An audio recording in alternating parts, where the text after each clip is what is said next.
Eh oui, on a un petit peu de soucis en Allemagne, mais rien de trop grave. Regardez déjà comme c'est beau, on dirait que dans ces villes, tout est parfait. Même trop parfait. On dirait presque que c'est faux. Même la température c'est pas mal, il fait ni froid ni chaud et il y a un petit vent qui souffle derrière nous. Mais où on est exactement? Après plus de 1600 km et avoir pédalé sur 4 pays, nous voilà en Allemagne. Les pays de la pluie. Non, j'espère que c'est qu'aujourd'hui.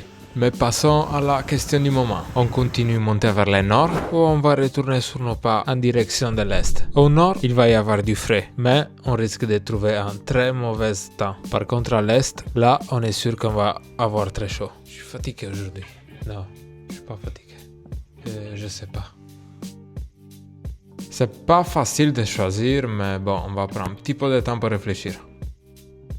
D'un côté, la pluie, ça peut être vraiment très démoralisant, mais aussi il faut penser que la chaleur, c'est pas très agréable non plus.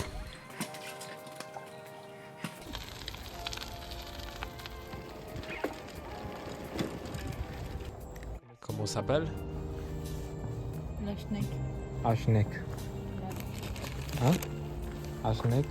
Lashnek. Lashnek. Wow.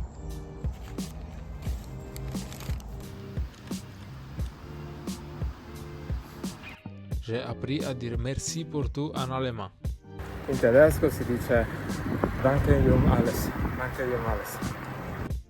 Prochaine étape, c'est la ville de Brême. Et nous, on l'a visité avec ce ciel assez gris qui fait ressortir encore plus les couleurs foncées de cette ville.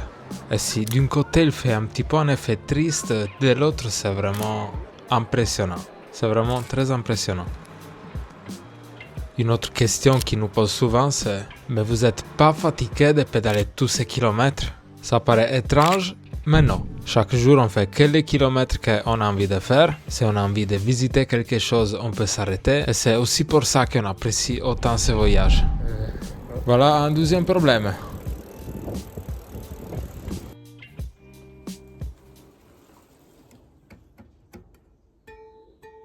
Tu sens le bruit? Si mette una fascetta così e si fa girare la ruota.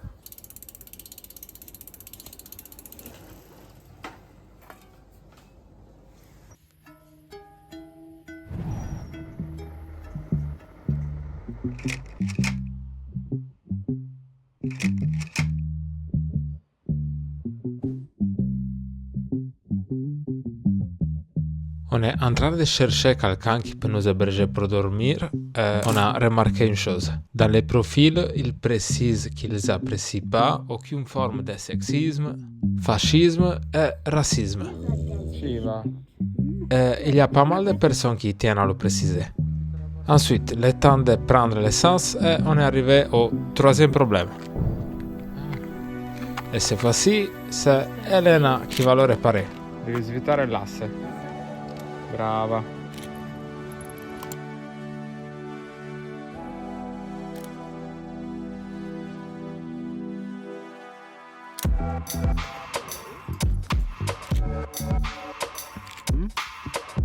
On peut repartir.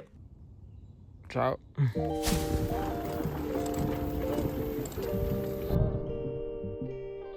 Plus d'eau.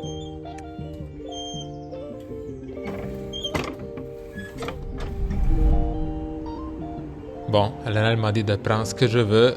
Elle veut une surprise. Hello.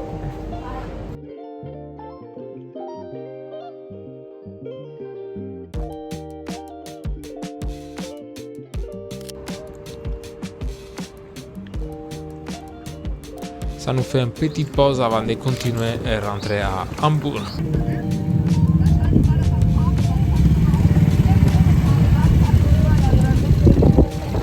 Pour arriver au centre-ville, on devait traverser ces rivières. Il y a plein de gens qui font des allers-retours, mais il est où le pont? Et c'est là que j'ai réalisé. Il n'y est pas.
Il faut vérifier ici parce qu'Elena, elle entend des petits coups quand elle pédale.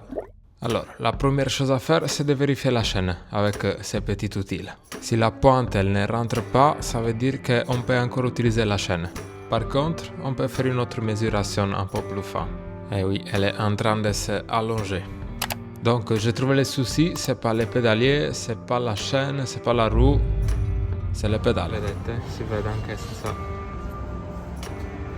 gli scatti. Près de Hambourg, on a trouvé un camping avec plein d'autres voyageurs à vélo et beaucoup de choses à manger. Et le propriétaire, qui a aussi voyagé beaucoup en vélo, il aimerait bien accueillir toutes les personnes qui font le parcours Hambourg-Copenhague. Et en effet, c'est pas une mauvaise idée, donc maintenant, on sait où on va aller. Aujourd'hui, c'est le 21 juillet et on va en direction de Lübeck. Elle est environ à 65 km d'ici. È il momento della pausa. Wow. Oui, elle a dit peut-être il faut mieux s'arrêter pour mettre les choses de la pluie. Et après, il a commencé à pleuvoir comme ça. Allô? On a trouvé cet endroit avec les panneaux solaires. Ici, tu peux poser ton téléphone pour le recharger. Ça, c'est une prise USB. Et de ce côté, tu peux accrocher ton vélo ici. Et tu peux trouver tous les outils pour faire des petites réparations. Tournevis, clés.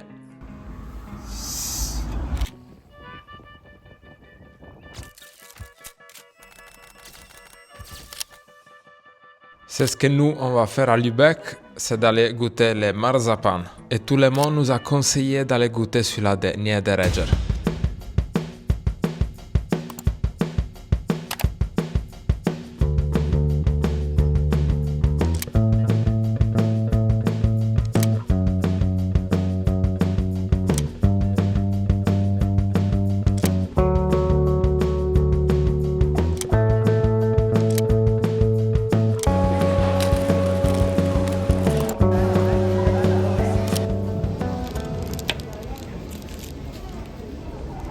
C'est une pâte d'amande.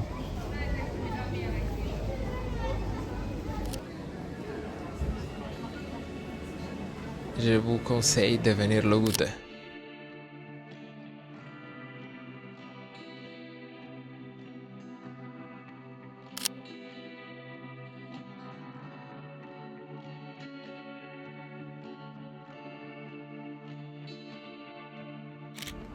Si vous êtes en train de vous demander où on a dormi, ça c'est une autre histoire. Dans la prochaine vidéo, je vais vous raconter les 5 endroits plus étranges où on a dormi en Allemagne.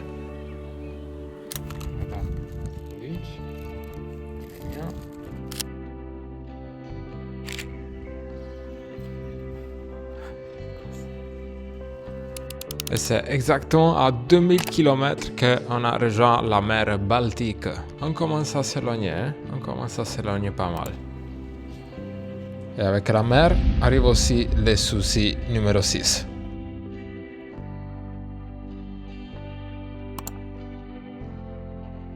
À combien de vous est déjà arrivé? Bon, normalement ça devrait marcher quand même, pour l'instant.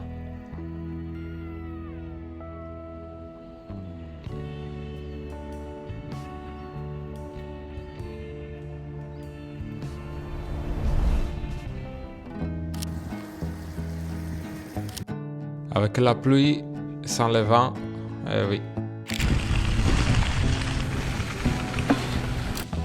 Et là, il nous manque pas beaucoup, on est en train d'aller vers le dernier pont de l'Allemagne qu'on va traverser.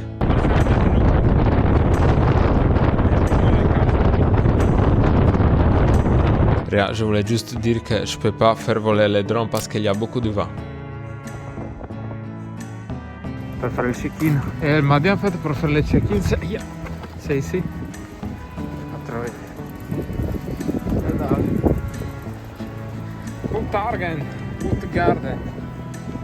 Et ce garçon que vous voyez assis par terre, il s'appelle Romain. Encore on ne le savait pas, mais on serait bientôt devenus amis. Si tu veux nous supporter dans nos voyages, abonne-toi à la chaîne. Ça coûte que 25 € par jour. Et après environ 45 minutes de bateau, on est arrivé aussi en Danemark, avec un nouveau ami.